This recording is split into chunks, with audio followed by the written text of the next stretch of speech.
ദീപസ്തംഭം മഹാശ്ചര്യം. നമുക്കും കിട്ടണം പണം.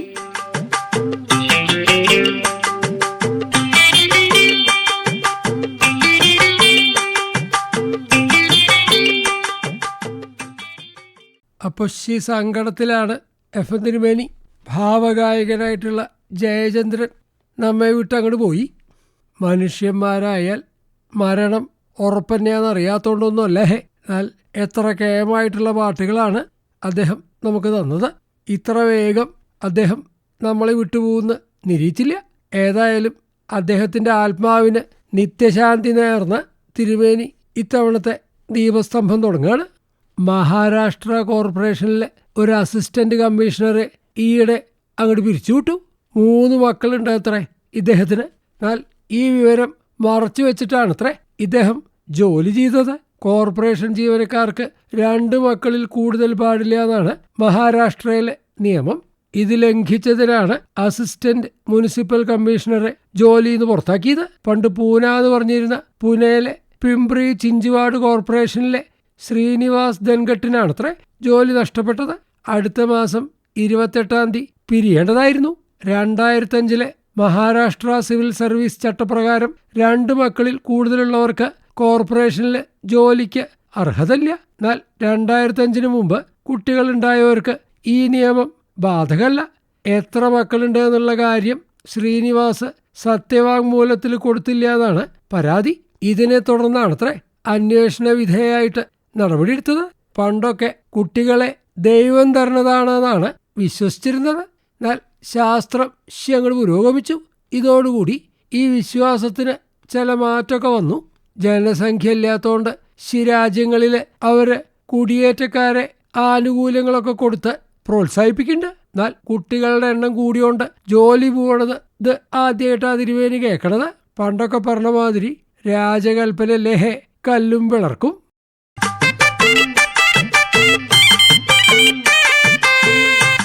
ദീപസ്തംഭം മഹാശ്ചര്യം. നമുക്കും കിട്ടണം പണം.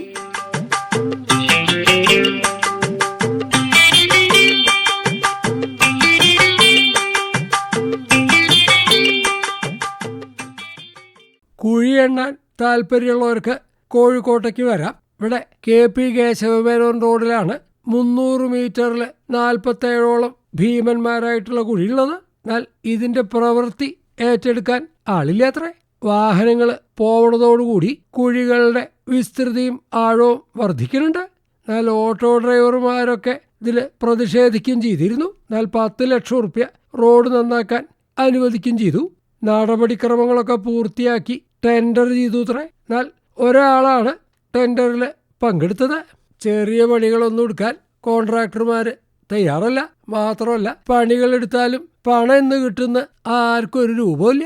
ഇപ്പം 300 മീറ്ററിലാണല്ലോ 47 കുഴികളുള്ളത്. എന്നാൽ കുറച്ചും കൂടി കഴിഞ്ഞാൽ 47 മീറ്ററിൽ 300 കുഴികളുണ്ടാവും. അപ്പോൾ കോൺട്രാക്ടർമാരെ ആരെങ്കിലും കിട്ടുമായിരിക്കും. അല്ലെങ്കിലും പട്ടി മനുഷ്യനെ കടിച്ചാൽ വാർത്തയല്ലല്ലോ, മനുഷ്യൻ തിരിച്ചു കടിച്ചാലല്ലേ വാർത്ത.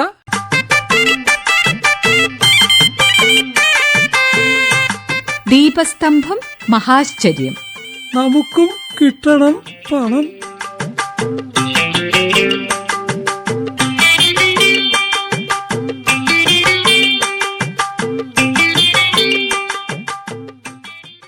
പണ്ടൊരു ടീച്ചർ കുട്ടികളോട് പറഞ്ഞു അത്രേ, നിങ്ങൾ എല്ലാവരും സംശയങ്ങൾ ഇങ്ങനെ ചോദിച്ചുകൊണ്ടിരിക്കണം.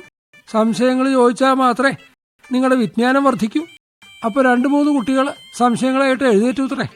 ആ ചോദ്യങ്ങൾക്കൊന്നും ടീച്ചർക്ക് ഉത്തരം അറിയില്ലായിരുന്നു അത്രേ.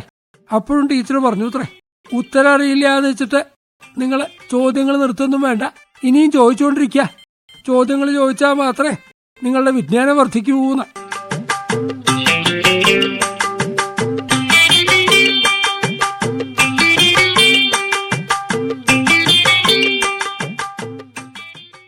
മഹാരാഷ്ട്രയിലെ ബുൽധാന എന്ന് പറയുന്ന സ്ഥലത്തെ ഷിയാളില് വലിയൊരു ആശങ്കയില്ല. ആളുകളുടെ മുടി വൻതോതിൽ കൊഴിയണതാണ് പ്രശ്നം. ഒരാഴ്ച കൊണ്ട് ഷിയാളിലാണത്രേ കഷണ്ടിക്കാരായത്. രാസവളത്തിന്റെ ഉപയോഗം കൊണ്ട് ഈ സ്ഥലത്തുള്ള ജലം മലിനായതുകൊണ്ടാണ് ഇങ്ങനെ കഷണ്ടിക്കാരുടെ എണ്ണം കൂടിയതെന്നാണ് ആരോഗ്യവകുപ്പ് അധികൃതർ സംശയിക്കുന്നത്. കൂടുതൽ പഠനത്തിനായിട്ട് ഈ പ്രദേശത്തെ വെള്ളത്തിന്റെയും ആളുകളുടെ മുടിയുടെയും ചർമ്മത്തിന്റെയും ഒക്കെ സാമ്പിള് പരിശോധനയ്ക്ക് അയച്ചിരിക്കുകയാണ്.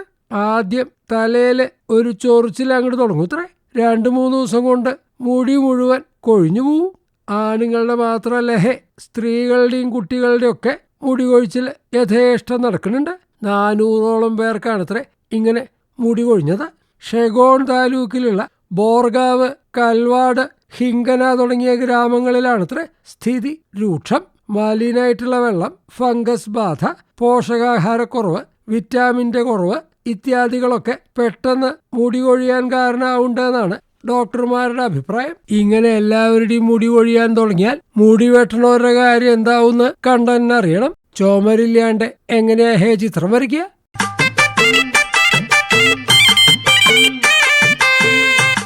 ദീപസ്തംഭം മഹാശ്ചര്യം. നമുക്കും കിട്ടണം പണം.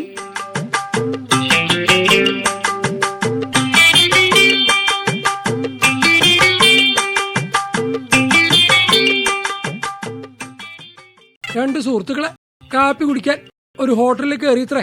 കാപ്പി കുടിക്കുക, കുറെ നേരം സൊള്ള, ഇതായിരുന്നു ഇത്രേ പ്ലാനേ. ഇവിടെ കാപ്പിക്ക് 8 റുപ്പിയും കോൾഡ് കാപ്പിക്ക് 15 റുപ്പിയാണെന്ന്. അപ്പൊ വെയിറ്റർ പറഞ്ഞു അത്രേ, അതുകൊണ്ട് സാറന്മാര് കാപ്പി അധികം തണുക്കണേന് മുമ്പ് കുടിച്ച് സ്ഥലം വിട്ടോന്ന്.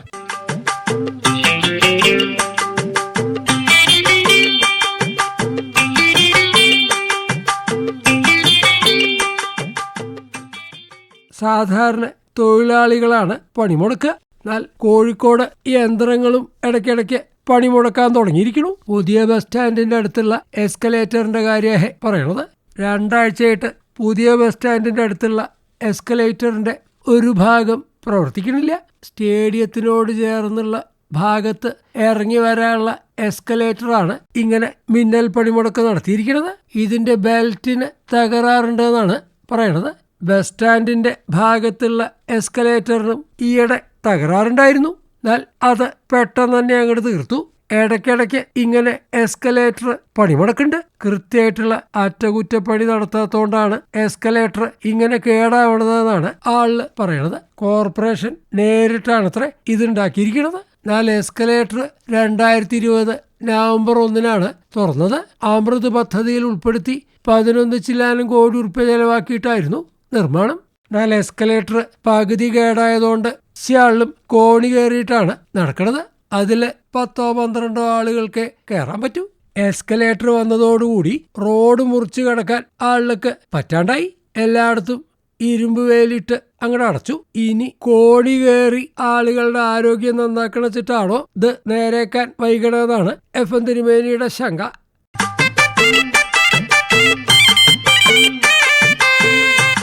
ദീപസ്തംഭം മഹാശ്ചര്യം. നമുക്കും കിട്ടണം പണം.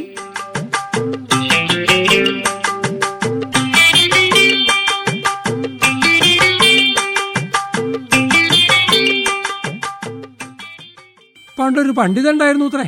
വാഗ്വാദത്തില് തന്നെ ലോകത്തിൽ ആർക്കും തോൽപ്പിക്കാൻ കഴിയില്ല എന്ന് അഹങ്കരിച്ച് നടക്കണ ഒരു പണ്ഡിതൻ. ഒരിക്കൽ അയാള് കൃഷ്ണദേവരായരുടെ കൊട്ടാരത്തിലെത്തിത്രേ. ഇയാളെ തോൽപ്പിക്കാൻ എന്താ വഴിയെന്ന് രാജാവ് ആലോചിച്ചു. ഒടുക്കം തെന്നാലിരാമനെ വിളിച്ചു അത്രേ.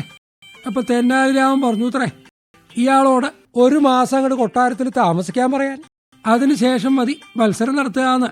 പണ്ഡിതൻ സമ്മതിച്ചു അത്രേ. ഈ 1 മാസം തെന്നാലിരാമൻ പറഞ്ഞതനുസരിച്ച് ഈ പണ്ഡിതന് രാജാവ് ഭക്ഷണം ക്രമീകരിച്ചു. കുറേശ്ശെ കേടുവരാൻ ഭാവിക്കുന്ന ഭക്ഷണമൊക്കെ കൊടുത്ത് ഒടുക്കം ഇയാളുടെ ചിന്താശക്തി തന്നെ നഷ്ടമായിത്രേ. 1 മാസം ആവാറാവുമ്പോഴേക്കും ഉദരരോഗങ്ങളെ കൊണ്ട് ഇയാള് കഷ്ടപ്പെട്ടു ഇത്രേ. ഒടുവിലുണ്ടായിട്ടുള്ള മത്സരത്തില് പണ്ഡിതൻ തോറ്റു തൊപ്പിട്ടു എന്ന് പറഞ്ഞാൽ മതിയല്ലോ. നല്ല ഭക്ഷണം കഴിക്കാൻ നല്ല തൊണ്ടഭാഗ്യം വേണം.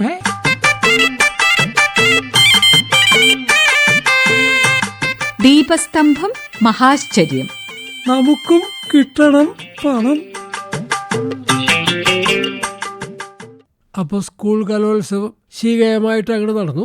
തലസ്ഥാന നഗരിയിൽ പരിപാടി കാണാൻ ശിയാളില് വന്നിരുന്നു അത്രേ. സ്കൂൾ കലോത്സവത്തിന്റെ ഉദ്ഘാടനത്തിന്റെ ഇടയിലെ ഒരു ഡബിൾ ഡെക്കർ ബസ്സിൽ കുട്ടികളെ കുത്തി നിറച്ച് പ്രദർശിപ്പിച്ചത് സുരക്ഷാ വീഴ്ചയെന്നാണ് ഹൈക്കോടതി പറഞ്ഞിരിക്കുന്നത്.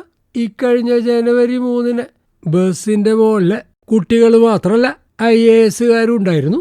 താഴേക്കിടയിലുള്ളവര് ലംഘനം നടത്തുന്നത് താഴേന്നായിരിക്കുമല്ലോ. അപ്പോൾ ഉയരത്തിലുള്ളവര് എവിടെയാ നടത്തുക? അതുകൊണ്ടായിരിക്കും ഈ ഡബിൾ ഡെക്കറിന്റെ മുകളിലിരുന്നുള്ള നിയമലംഘനം.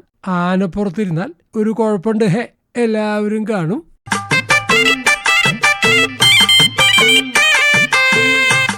ദീപസ്തംഭം മഹാശ്ചര്യം. നമുക്കും കിട്ടണം പണം.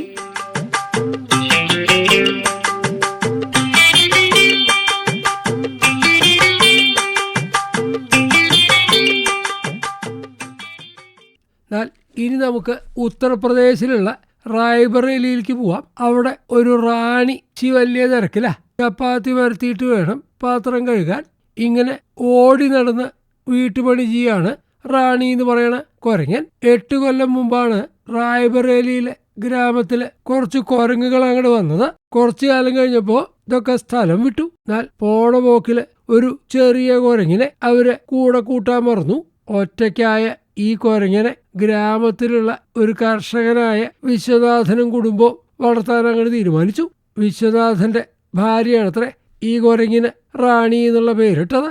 മാത്രമല്ല വീട്ടുജോലികളൊക്കെ ചെയ്യാൻ പഠിപ്പിക്കുകയും ചെയ്തു. റാണി വീട്ടുകാരുടെ കൂടെ ഉറങ്ങും ഉണരൊക്കെ ചെയ്യും. ജോലി കഴിഞ്ഞാൽ ഫോണിൽ റീൽസ് വീഡിയോ കാണണതാണത്രേ റാണിയുടെ ഇഷ്ടവിനോദം. വിശ്വനാഥന്റെ മകൻ ആകാശ് ഈ റാണി ബന്ധാരിയ എന്ന് പറയുന്ന ഈ കുരങ്ങിനെ യൂട്യൂബ് ചാനലിൽ കൂടെ ലോകത്തിന് അങ്ങോട്ട് പരിചയപ്പെടുത്തി. ഇതോടെ റാണിക്ക് ആരാധകരുണ്ടായി. എന്നാൽ കാട്ടിൽ ജീവിക്കേണ്ട കുരങ്ങിനെ നാട്ടുകാരുടെ ഇടയിൽ വളർത്തുന്നതിൽ ആൾക്ക് വിമർശനമുണ്ട്. അമ്മയെ തല്ലിയാലും 2 ഭാഗമുണ്ട് എന്ന് പറയണ മാതിരിയായി കാര്യങ്ങൾ.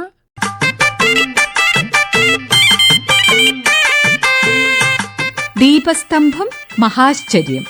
നമുക്കും കിട്ടണം പണം.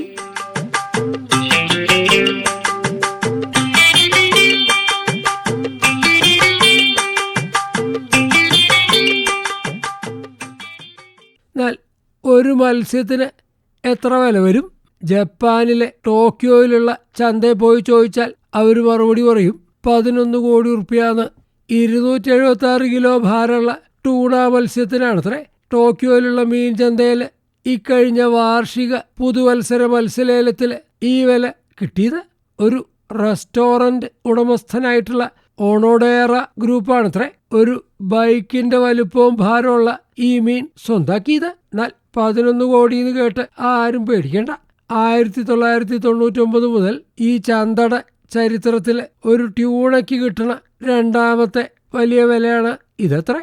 2019 273 കിലോ ഭാരമുള്ള ഒരു ട്യൂണ വിറ്റുപോയത് 18 കോടി ഉറുപ്പ്യക്കാണത്രേ. കിയോഷി കിമുര എന്ന് പറയുന്ന ആളാണത്രേ ഈ വിലയുള്ള മീനിനെ സ്വന്താക്കിയത്. എന്നാൽ പുതുവർഷത്തിൽ ആദ്യം പിടിക്കുന്ന മീൻ ഭാഗ്യം കൊണ്ടുവരുന്നതാണ് ജപ്പാനിലെ ആളുകളുടെ വിശ്വാസം. പോരാത്തതിന് കൊല്ലം മുഴുവൻ വീമ്പ് പറയുകയും ചെയ്യാം. പണം വീട്ടിലെ പെട്ടിയിൽ പൂട്ടി വെച്ചിട്ട് എന്താ കാര്യം? ഇതുമാതിരി ചെലവാക്കി നോക്കുക.